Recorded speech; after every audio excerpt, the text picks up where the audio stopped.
अस्सलामुअलैकुम। मोहम्मद अज़हर सिद्दीक अपने programme mess views का हाज़िर ख़िदमत है। यकीनन ईद आप लोग गुज़ार रहे हैं पूरी दुनिया से, मुख्तलिफ़ ममालिक से।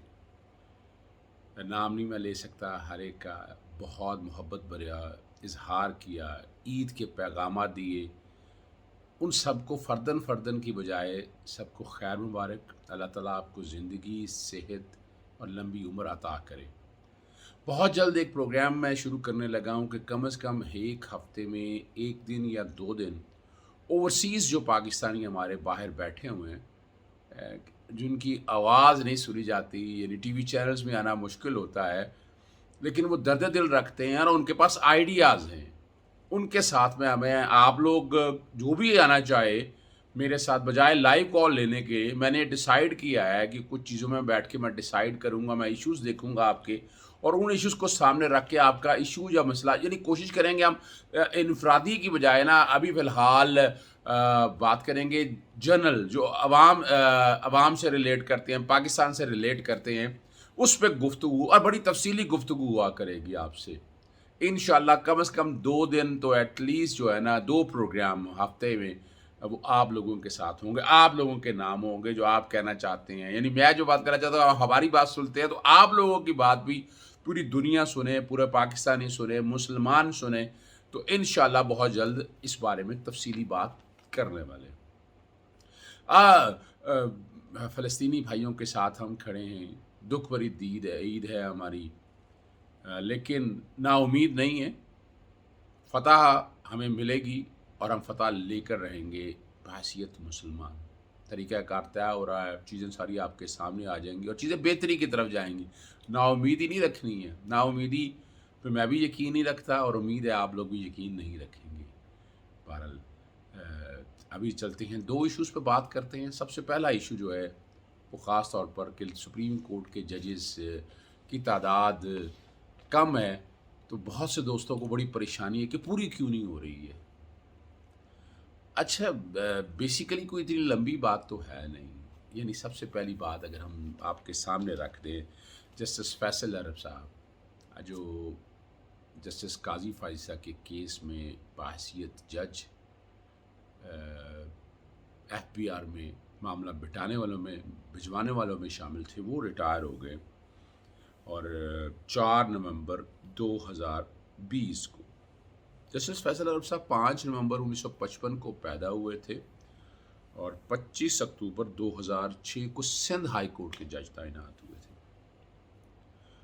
और 17 फरवरी 2015 से 13 दिसंबर 2015 तक chief justice Sindh high court रहे थे और फिर 13 दिसंबर 2015 को वो एलिवेट हो गए एज ए जज ऑफ सुप्रीम कोर्ट। अच्छा, देखिए, जज ऑफ सुप्रीम कोर्ट आता है, ये एक बड़ी कन्फ्यूजन क्रिएट करने की, चीफ जस्टिस नहीं, चीफ जस्टिस की कंडीशन नहीं है। आइन में बड़ा वाज़ेह तौर पर लिखा हुआ है कि 5 साल आप बहैसियत जज हाई कोर्ट रहे हो या 15 साल बहैसियत वकील। वकील तो बराह रास्त सुप्रीम कोर्ट में लेने चाहिए ताकि क्वालिटी ऑफ जजमेंट आए, चीज़ें सारी सामने आए, लेकिन अभी ऐसा है नहीं।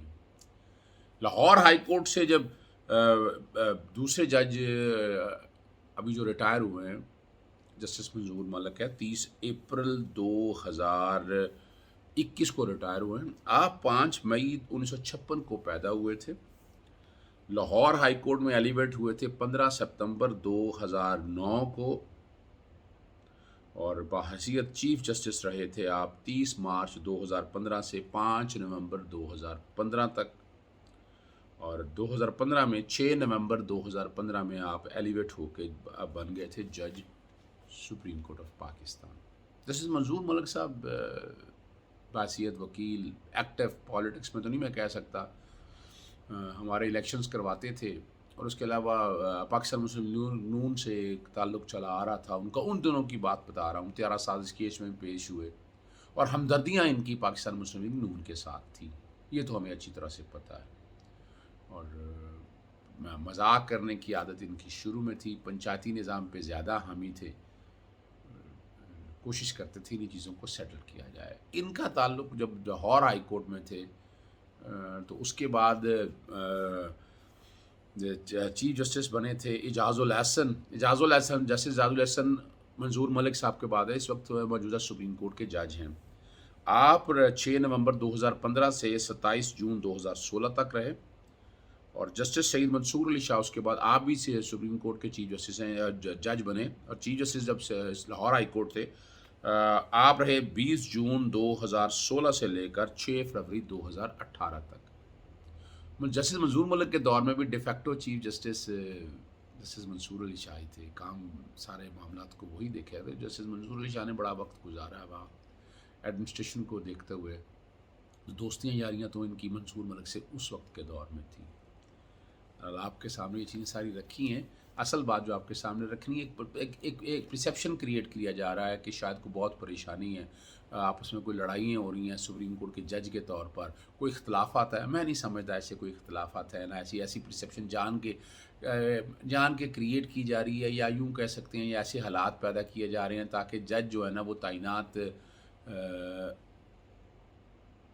جو ایک خاص مقطع نظر، ایک ڈیوائڈ تو ہمیں نظر آ رہی ہے سپریم کورٹ کے اندر ججز کی. جسٹس قاضی فائصہ کے کیس میں بڑی چیز کلیئرٹی کے ساتھ آ گئی. یعنی اس سے ایک پرسیپشن یہ مل رہا ہے کہ کوئی ذاتیات کے طور پر کوئی گروپنگ کی شکل میں ہے. اور بہرحال یہ ثوابدید جناب جسٹس چیف جسٹس گلزار صاحب کی ہے، اور وہ ججز کے معاملے میں بڑا سیریس اور وہ کوشش کر رہے ہیں. اور یہاں چیف جسٹس کا یعنی نام لیا جا رہا ہے کہ جسٹس احمد علی شیخ chief justice Sindh high court, یا جسٹس اطہر من اللہ چیف جسٹس اسلام آباد ہائی کورٹ کے طور پر، کہ آپ کی ایلیویشن دیکھیں. یہ ڈیپینڈ کرتا ہے، بلوچستان ہائی کورٹ بھی اویلیبل ہے. یہ ڈیپینڈ کرتا ہے اور لازمی نہیں ہے. ابھی تاریخ آپ کے سامنے میں نے رکھ دی تھی. ریسنٹلی جسٹس منیب اختر سندھ ہائی کورٹ سے آئے تھے، وہ چیف جسٹس نہیں تھے. پھر جسٹس قاضی محمد امین چیف جسٹس نہیں تھے لاہور ہائی کورٹ سے. جسٹس امین الدین خان بھی لاہور ہائی کورٹ سے. جسٹس سعید مظاہر علی اکبر نقوی. تو یہ بات جو ہے نا، یہ کنفیوژن کریٹ کرنے کی کوشش ویسی لگ رہا ہے ہو رہی ہے. میں نہیں سمجھتا ایسی کوئی بات ہے. پروسیس چل رہا ہے. ہاں وہ ایک پروسیس ہے کہ آرٹیکل 175A کے بعد اب آ گیا ہے کہ جوڈیشل کونسل دیکھتی ہے، اس میں سینئر موسٹ ججز ہوتے ہیں تو ان کی سے بھی ہے، ان کا ووٹ بھی ہے. لیکن ایک پورا پروسیس ہے اس کانٹیکس کے حوالے سے. میری ذاتی رائے ہے کہ میں سمجھتا ہوں، اور میں گزارش بھی کروں گا کہ میرٹ پر لے کے آئیں یہ ججز. یہ پالیٹکس یا کوئی ایسی باتیں اگر ہو رہی ہیں اس کو ڈسپیل کیا جائے، پسند اور ناپسند کے بجائے. نہیں جسٹس چیف جسٹس گلزار صاحب کوشش کریں گے میرٹ پر جج کو لے کے آئیں گے. ہو سکتا ہے باقی دوستوں آپ ان کے جو بردر ججز ہیں ان میں کوئی ایسی بات ہو، بٹ آئی کانٹ سے. اگلی بات آپ کے سامنے ہے میاں نواز شریف کا بڑا ایک جو قریبی ہیں صحافی، جو بڑا یعنی بڑی پلاننگ کے ساتھ لے کر ایک نقطہ نظر ہم عرفان ہاشمی کے ساتھ ہم بات کر رہے ہیں کہ مین میڈیا سٹریم کے اندر ایک ایسی ہوا بنایا جاتا ہے. وہ اپنا میاں نواز شریف میں وہ ایک لیڈر چمکانے کی کوشش کرتے ہیں، اور وہ ایک باقاعدہ پلاننگ کے ساتھ. دیکھیں اب کیا کہ عمران خان صاحب سعودیہ سے آ کے ہیں، پروٹوکول ملا ہے تو محمد بن سلمان کے حوالے سے ریجنٹ پاک لنڈن میں مسجد میں نماز پڑھنے گئے تو وہاں کہہ دیا کہ ان کے کزن ملے ہیں. اسے ملے ہو گئے کزن، یار وہ کزنوں کی اہمیت کیا ہے؟ تو یہاں بیٹھ کر بتانا چاہ رہے کہ بڑی کوئی اہم ملاقات ہوئی ہے. کوئی اہم ملاقات ہوئی، میری دوستوں سے بات ہوئی ہے.